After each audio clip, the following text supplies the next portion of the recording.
Assalamualaikum warahmatullahi wabarakatuh. Izin memperkenalkan diri, Raja Luarianto, STP 5023 Prodi Teknik Pemasyarakatan kelas B. Saya akan mempresentasikan tugas ujian tengah semester pengembangan organisasi. Izinkan saya memperkenalkan diri pada kesempatan ini. Saya berperan sebagai Kepala Lembaga Pemasyarakatan yang memiliki tanggung jawab dalam mengelola organisasi serta menyelesaikan berbagai permasalahan internal di dalam lapas. Pada presentasi ini, saya akan membahas mengenai analisa permasalahan penggunaan handphone ilegal oleh narapidana di dalam lembaga pemasyarakatan, serta strategi perubahan organisasi yang dapat diterapkan untuk mengatasi permasalahan tersebut secara sistematis dan berkelanjutan. 1. Identifikasi masalah. Permasalahan utama yang saya angkat adalah masih maraknya penggunaan handphone ilegal oleh narapidana di dalam lapas.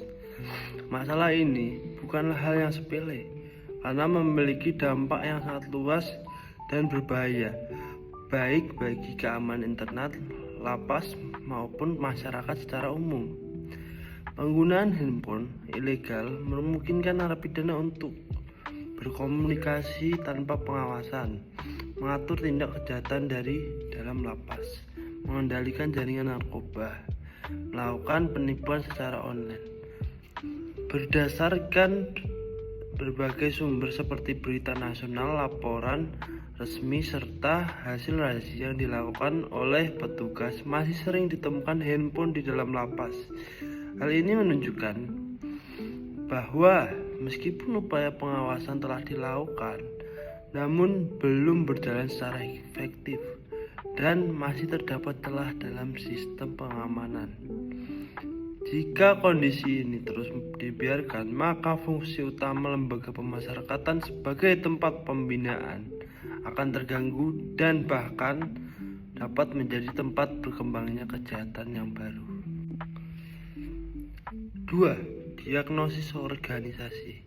Untuk memahami permasalahan ini secara mendalam, diperlukan diagnosis organisasi. Diagnosis organisasi adalah suatu proses untuk mengidentifikasi kondisi organisasi secara menyeluruh guna menemukan akar permasalahan dapat menentukan solusi yang tepat. Dalam analisa ini, saya menggunakan model McKinsey 7S karena model ini mampu melihat organisasi secara komprehensif dan berbagai aspek yang saling berkaitan. Model ini terdiri dari 7 elemen utama, yaitu strategi, struktur, sistem, sumber daya manusia, keterampilan, gaya kepemimpinan, dan nilai bersama. Hasil analisis model 7S. Pertama, dari aspek strategi.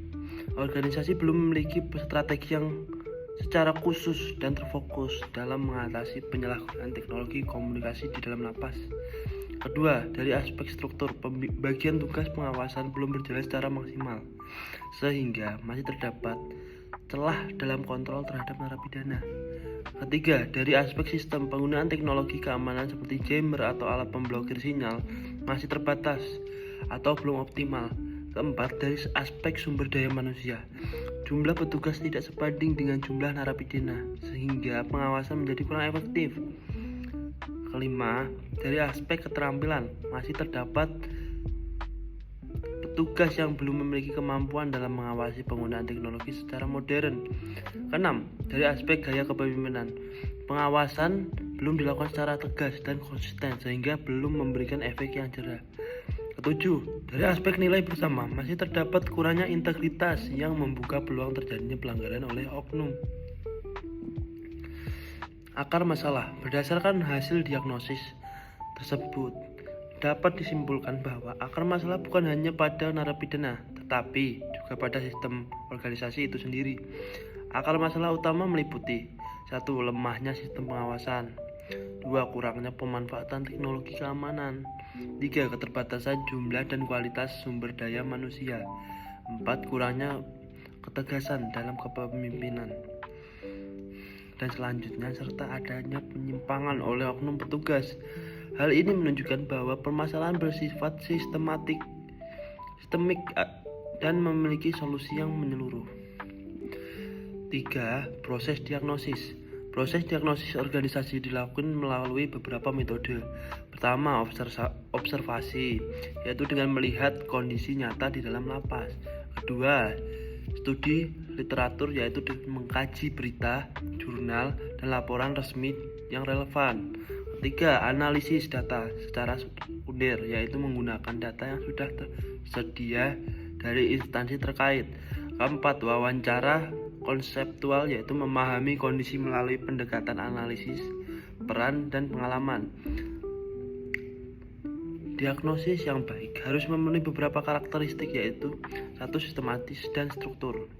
2. Berdasarkan data yang valid. 3. Bersifat objektif. 4. Mampu mengidentifikasi akar masalah, bukan hanya gejala. 4. Strategi perubahan organisasi. Untuk mengatasi permasalahan ini diperlukan strategi perubahan organisasi yang tepat. Dalam hal ini saya menggunakan model perubahan Kurt Lewin yang terdiri dari 3 tahap, yaitu unfreeze, change, dan refreeze. Tahap pertama, unfreeze. Pada tahap ini, organisasi perlu menyadarkan seluruh anggota bahwa perubahan itu penting. Langkah yang dapat dilakukan adalah: 1. Memberikan sosialisasi kepada petugas. 2. Menjelaskan dampak negatif penggunaan handphone ilegal. 3. Membangun kesadaran akan pentingnya keamanan. Tujuan dari tahap ini adalah untuk mengubah pola pikir dan membuka kesiapan terhadap perubahan. Tahap 2, yaitu change. Pada tahap ini dilakukan implementasi perubahan secara nyata. Langkah-langkah yang dapat dilakukan meliputi: 1. Pemasangan alat jammer untuk memblokir sinyal. 2. Meningkatkan intensitas razia secara rutin dan mendadak. 3. Memberikan pelatihan kepada petugas terkait. Pengawasan teknologi. 4. Memperketat sistem pengawasan. 5. Memberikan sanksi terhadap pelanggar. Tahap ini merupakan inti dari perubahan organisasi. Tahap 3, yaitu unfreeze. Tahap terakhir ini adalah menstabilkan perubahan agar menjadi budaya organisasi. Langkah yang dilakukan yaitu menyusun sesuai dengan SOP baru. 2. Melakukan evaluasi secara berkala. 3. Menanamkan nilai integritas kepada seluruh petugas. 4. Memastikan sistem berjalan secara konsisten. Dalam demikian, perubahan tidak hanya bersifat sementara, tetapi berkelanjutan. Hasil apa yang kita harapkan dari ini? Dengan penerapan strategi perubahan ini, diharapkan: 1. Tidak ada lagi penggunaan handphone ilegal di dalam lapas. 2. Keamanan dan ketertiban meningkat. 3. Profesionalisme petugas semakin baik. 4. Kepercayaan masyarakat terhadap lembaga pemasyarakatan semakin meningkat. Kesimpulannya yaitu, sebagai penutup dapat disimpulkan bahwa permasalahan penggunaan handphone ilegal di dalam lapas merupakan masalah yang kompleks dan sistematis.